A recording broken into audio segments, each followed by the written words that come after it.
உலக தமிழர்கள் அனைவருக்கும் வணக்கம். மே 18 நாம் தமிழர் கட்சி நடத்தின அந்த நினைவேந்த நிகழ்ச்சிக்கு நிறைய பேர் போயிருப்பீங்க. நிறைய பேர் சமூக ஊடகங்கள்ல பார்த்திருப்பீங்க. ஆனா தொலைக்காட்சியில அதிகமான பேர் பார்த்திருக்க மாட்டீங்க. ஏன்னா அவங்க யாரும் காட்ட மாட்டாங்க. விஜய் நிகழ்வுனா காட்டுவானுங்க, ரஜினி நிகழ்வுனா காட்டுவானுங்க. நாம் தமிழர் கட்சி ஏதாவது ஒரு பெரிய கூட்டம் நடத்தினா கூட இந்த தொலைக்காட்சி எல்லாம் காட்ட மாட்டானுங்க. ஏன்னா தொலைக்காட்சியில தலைமை பொறுப்பில் இருக்கிற எல்லாருமே தமிழை மேல ஏந்தி வந்துடக்கூடாது, தமிழை ஆட்சிக்கு வந்துடக்கூடாது, அதிகாரத்துக்கு வந்துடக்கூடாது நினைக்கிறவனுங்க தான் அந்த தொலைக்காட்சி எல்லாம் இருக்கிறானுங்க. அதனால தொலைக்காட்சியில காட்ட மாட்டாங்க. நல்வாய்ப்பா நான் அந்த கூட்டத்துல கலந்துக்கிற ஒரு வாய்ப்பு கிடைச்சிச்சு. பல விசித்திரமான, வினோதமான, ஆச்சரியமான விஷயங்களை நான் அந்த கூட்டத்துல பார்க்க முடிஞ்சிச்சு. ஒரு மாறுபட்ட கண்ணோட்டத்துல மே 18 நிகழ்வை நாம இதை பார்க்க போறோம். ஊடகங்கள் இதை காட்டாத போது நாம் பல பேருக்கு இதை தெரியப்படுத்தணும். அதுக்காக மறக்காம நீங்க நம்ம சேனலை சப்ஸ்கிரைப் பண்ணுங்க, ஒரு லைக் பண்ணி உங்க நண்பர்களுக்கும் உறவுகளுக்கும் இந்த வீடியோவை ஷேர் பண்ணுங்க. நம்ம எல்லாரிடத்திலும் இது போன்ற நிகழ்வுகளை கொண்டு போய் சேர்க்கணும். நான் செந்தில், இது தமிழ் கூடாரம்.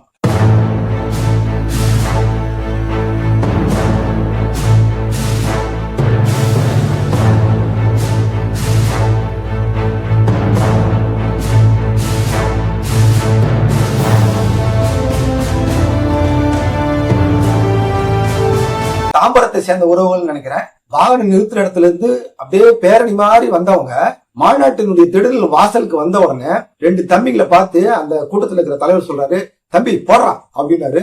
உடனே சிலம்பத்தை எடுத்து அந்த ரெண்டு தம்பிங்களும் அந்த என்ட்ரன்ஸ்ல அந்த வாசல்ல சுத்துறாங்க. அப்படியே எல்லாரும் பாக்குறாங்க. இதை பார்க்கும்போது எனக்கு எப்படி தெரிஞ்சதுன்னா, அந்த கோயில் எல்லாம் பாத்தீங்கன்னா கரகம் எடுக்கிறவங்க அந்த கோயிலுக்குரிய மரியாதையும் நம்ம கோயிலுக்குள்ள வந்துட்டோம் அப்படின்னு ஒரு மரியாதைக்கு கோஷம் போடுவாங்க இல்லைங்களா, அது மாதிரி இருந்துச்சு. ரொம்ப ஆச்சரியமா இருந்தது. அவங்க அந்த இடத்துக்கும் இந்த கட்சிக்கும் அவங்க கொடுக்குற ஒரு மரியாதையும் அந்த கட்சி மேல அவங்க வச்சிருக்கிற ஒரு அபிமானமும் பார்க்கும்போது ரொம்ப ஆச்சரியமா இருந்தது. அந்த சின்ன பசங்க சிலம்பெல்லாம் சுத்தினாங்க. பின்னாடி பேரணியில வந்தவங்க பாத்தீங்கன்னா எல்லாம் சின்ன சின்ன பசங்க, குழந்தைங்க, மகளிர், பெண்கள் எல்லாம் பாத்தீங்கன்னா அவங்க உருவத்தை, அவங்களுடைய உடைய பார்க்கும் போதே அவங்க எவ்வளவு ஏழ்மையிலிருந்து வந்திருக்காங்க அப்படிங்கிறது தெரியுது. இந்த கூட்டத்துல பாத்தீங்கன்னா நிறைய பேரு பதாகைகளை வச்சுக்கிட்டு தலைவருடைய கட் அவுட்டை வச்சுக்கிட்டு உட்கார்ந்து இருந்ததை பார்க்க முடிஞ்சது. ஒருத்தர் கூட இந்த பக்கம் எந்திரிச்சு போகிறது, அந்த பக்கம் எந்திரிச்சு போகிறது. இந்த விஜய் கூட்டத்துல எல்லாம் பாத்தீங்கன்னா, தம்பி மேல ஏறாதப்பா, இறங்கு, அங்க ஏறாத, இங்க நடந்து போவாத, அங்க கத்தாத. இப்ப கூட திருமாவளவனுடைய கூட்டத்துல பார்த்தேன், ஒழுங்கா இருக்கீங்களா இல்ல நான் பேசாம போட்டுமான்னு திருமாவளவன் சொன்னாரு. இங்க ஏறாதீங்க, அங்க ஏறாதீங்கன்னு கத்துறதெல்லாம் பார்க்க முடிஞ்சு. அந்த மாதிரி ஒழுங்கீனமான ஒரு விதமான செயல்களுமே இல்ல. உட்காரதுக்கே இடம் இல்ல, நிறைய பேர் நின்றுட்டு இருக்காங்க. ஆனா ஒரு கூச்சல் இல்ல, ஒரு சத்தம் இல்ல, ஒருத்தன் இந்த பக்கம் அந்த பக்கம் எந்திரிச்சு போகல, கட்டுப்படுத்த ஆள் தேவையே இல்ல. அவ்வளவு ஒரு கரெக்டா இருந்தது. ரொம்ப ஆச்சரியமா இருந்தது. எந்த ஒரு பெரிய ஒரு மாநாடா இருந்தாலும் பெரிய ஒரு டிராபிக் ஜாம் நடக்கும், வண்டியெல்லாம் நிறுத்துறதே பெரிய கஷ்டமா இருக்கும். ஆனா நம்ம நாம் தமிழர் கட்சியை சேர்ந்த தம்பிகள் கையில வாக்கி டாக்கியோட சீருடையோட ஒழுங்குபடுத்துறத பார்க்க முடிஞ்சிச்சு. பெருசா அதிகமான அவ்வளவு கூட்டம் வந்தாலும் அதிகமான காவல்துறையினர் இல்ல. இருக்கிற கொஞ்சம் காவல்துறையினர் கூட சேர் போட்டு ஜாலியா உட்காந்துருக்காங்க, இல்லைன்னா உட்காந்து நின்று பேசிட்டு இருக்காங்க. அவங்களோட முகத்தை பார்க்கும்போது என்ன தெரியுதுன்னா, நாம் தமிழர் கட்சி கூட்டம் நடத்தினா அது ஒரு பெரிய பிரச்சனையே கிடையாதுயா, எல்லாம் அவங்களே பாத்துக்குவாங்க அப்படிங்கிற மாதிரி தான் இருந்துச்சு. நம்ம தம்பிகளே எல்லாமே பாத்துட்டாங்க. உள்ள நுழையறதுல இருந்து வண்டியை பார்க் பண்ற வரைக்கும் எந்த இடத்துலயும் ஒரு சின்ன டிராபிக்கோ ஒரு தடுமாற்றமோ பொதுமக்களுக்கு இடையூறு எதுவுமே இல்ல. ஆயிரக்கணக்கான வாகனங்கள் மலை மாதிரி நிக்குது. அதை பார்த்தாலே பிரமிப்பா இருந்துச்சு. எவ்வளவு பேர் எத்தனை வாகனங்கள்ல வந்திருக்காங்க, தன்னுடைய சொந்த காசு போட்டு 5 பைசா காசு கொடுக்காம வந்திருக்காங்கன்னு நினைக்கும் போதே மிகப்பெரிய ஆச்சரியமா இருந்துச்சு. வாகனம் நிறுத்துற இடத்துல இருந்து மாநாட்டினுடைய நுழைவாய் வரைக்கும் ஒரு பதாகைகளை ஏந்திக்கிட்டு தலைவருடைய கட் அவுட்டை கையில வச்சுக்கிட்டு வரிசையா ஒரு அணிவகுப்பு மாதிரி நடந்து வர்றது, கோஷம் போட்டுக்கிட்டே வந்ததை பார்க்கும்போது ஒரு கட்டுக்கோப்பான ஒரு ராணுவம் மாதிரி எனக்கு தெரிஞ்சிச்சு. மேடையில யாருக்குமே சீட்டு போடவே இல்லை. மேடையில யாரும் உட்காரவே இல்லை. ஒரு துண்டு போடல, ஒரு மாலை போடல, ஒரு வாழ்க கோஷம் இல்ல, ஒரு அவர்களே இவர்களையும் பேசுற எந்த கூட்டமுமே இல்ல. 3 பேர் மட்டும்தான் பேசுறாங்க. ஒண்ணு மேற்கு வங்கத்திலிருந்து வந்த சட்டமன்ற உறுப்பினர், 2வது நம்ம சிங்கையா, 3வது அண்ணன் சீமான் அவர்கள். மறுபடியும் கூட்டம் முடிஞ்சு போகும்போது பாத்தீங்கன்னா, எப்பவுமே கூட்டம் முடிஞ்சு போகும்போது அவ்வளவு எளிதா நம்ம அந்த மாநாட்டு தெருல விட்டு வெளியே வர முடியாது. ஆனா எந்த வித பிரச்சனையுமே இல்லை. ஏற்கனவே வாகன நிறுத்த இடத்த எல்லாத்தையும் புடிச்சு லாக் பண்ணிட்டாங்க. ஒவ்வொரு வாகன நிறுத்தின இடத்தையும் கொஞ்சம் கொஞ்சமா ஒவ்வொன்னா திறந்து விட்டாங்க. எல்லார் கையிலும் வாக்கி டாக்கி இருக்கு. எங்க என்ன நடக்குதுன்னு தெரியுது. நடந்து போறவங்களுக்கு எந்த தொந்தரவும் இல்ல, 2 வீலர்ல போறவங்களுக்கு எந்த தொந்தரவும் இல்ல.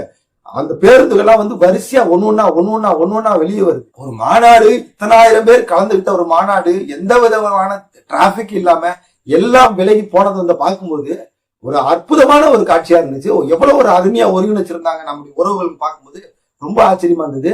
அது மட்டும் இல்லாம கூட்டம் முடிஞ்சு ஒரு 15 நிமிஷத்திலேயே எல்லாம் ஒழுங்குபடுத்த ஆரம்பிச்சிட்டாங்க. சேரெல்லாம் அடிக்க வைக்க ஆரம்பிச்சிட்டாங்க, குப்பையெல்லாம் எடுக்க ஆரம்பிச்சிட்டாங்க. அவ்வளவு நீட்டா எல்லாம் எடுத்து வச்சிருக்காங்க. மாநாடு நடந்ததுக்கான தரையை பார்க்கும்போது எந்த விதமான அறிகுறியுமே இல்லாத அளவுக்கு அவ்வளவு ஒரு சுத்தமா, அதுவும் பாத்தீங்கன்னா நல்ல ஒரு வசதியானவங்க மாதிரிலாம் இருக்காங்க. நான் பெண்கள் எல்லாம் பார்த்தா அவங்க எல்லாம் அந்த எச்சி டம்ளரு, அந்த தண்ணி பிடிச்ச வாட்டர் கேனை அதெல்லாம் எடுத்து போடுறாங்க. அவங்களாம் எதுவுமே பார்க்காம எடுத்து போடுறாங்க. இதெல்லாம் நம்ம எங்க பார்ப்போம்னா இந்த கோயில்கள்ல பார்ப்போம். பெரிய பணக்காரங்க கோயிலுக்கு அவங்க எதையுமே பார்க்காம செய்வாங்க. அந்த மாதிரிதான் இருந்தது. அது ஒரு கோயில் மாதிரி, அது ஒரு கோயில் திருவிழா மாதிரி தான் இருந்துச்சு. எல்லாம் அவங்க இந்த குப்பையில கொஞ்சம் கூட கூச்சப்படாம இந்த பெண்கள், குழந்தைகள், அந்த சின்ன சின்ன பிள்ளைங்களா அந்த குப்பையை எடுத்து போட்டு ரொம்ப பார்க்கவே ரொம்ப பரவசமா ஆச்சரியமா இருந்துச்சு. சாராய வாடை இல்லாத, எந்த வித கிண்டலும் கேலியும் சத்தமும் கூச்சலும் இல்லாத ஒரு மாநாடா நடந்து ரொம்ப ஆச்சரியமா இருந்துச்சு. நம்ம திமுக மாநாடெல்லாம் பார்த்தோம். கடைசியா முடிஞ்சு போகும்போது வாழைத்தாரை வெட்டிட்டு போறது, சேரை உடைச்சிட்டு போறது, சேரை தலையில தூக்கி வீட்டுக்கு எடுத்துட்டு போறது, ஒரு ஒழுங்கே இல்லாத ரெக்கார்ட் டான்ஸ் மாதிரி டான்ஸ் ஆடுறது, இடிக்கிறது, பர்சு திருடுறது, செயினை திருடுறது, அங்க ஏறுறது இங்க ஏறுறது, பசங்களை கட்டுப்படுத்த முடியாம இருக்கிறது, இப்படி எல்லாம் நம்ம திமுக கூட்டங்கள்லாம் பார்த்தோம். அந்த மாதிரி ஒரு சின்ன நிகழ்வு கூட இல்லை.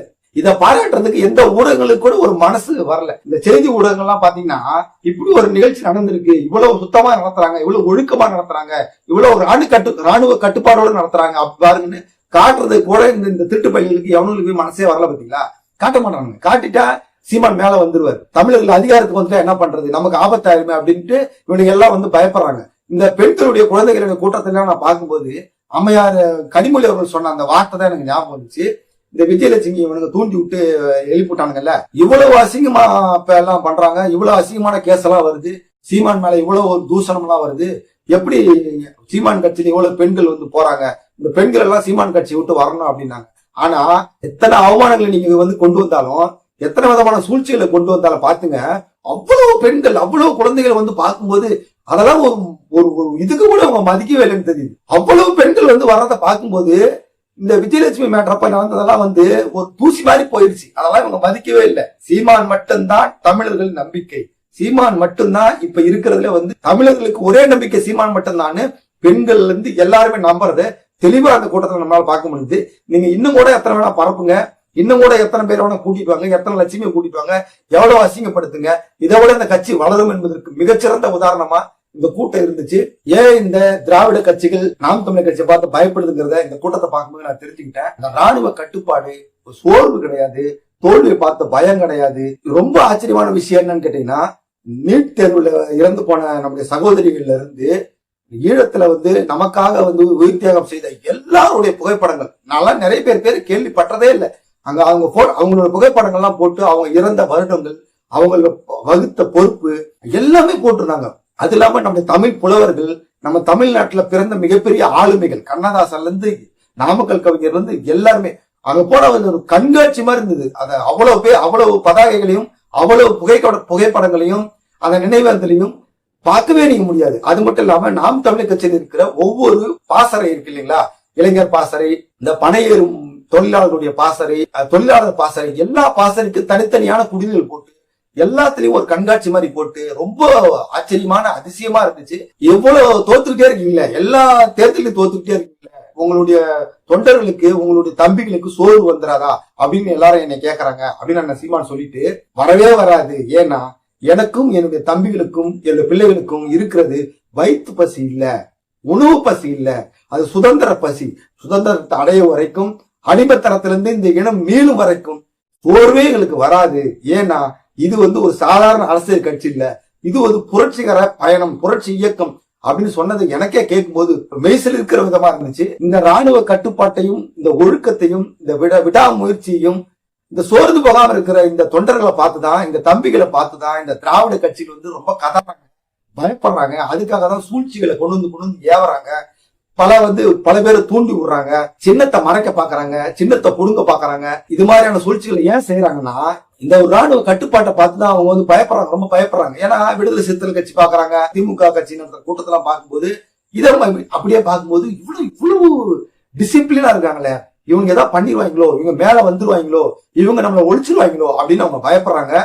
அது உண்மைதான். இந்த ஒழுக்கமும் இந்த விடாமுயற்சியும் நிச்சயம் ஒரு நாள் திராவிடத்தை இந்த மண்ணிலிருந்து வேறு இருக்கும். இந்த கூட்டத்தை பற்றி நிறைய பேர் மறக்க பாக்குறாங்க, ஊடகங்கள் கொண்டு போய் சேர்க்க மாட்டாங்க. நாம கொண்டு போய் சேர்ப்போம். மறக்காம லைக் பண்ணுங்க, ஷேர் பண்ணுங்க, சப்ஸ்கிரைப் பண்ணுங்க, மற்றவர்களுக்கு கொண்டு போய் சேருங்க. மீண்டும் ஒரு வீடியோவில் சந்திக்கிறேன். வணக்கம்.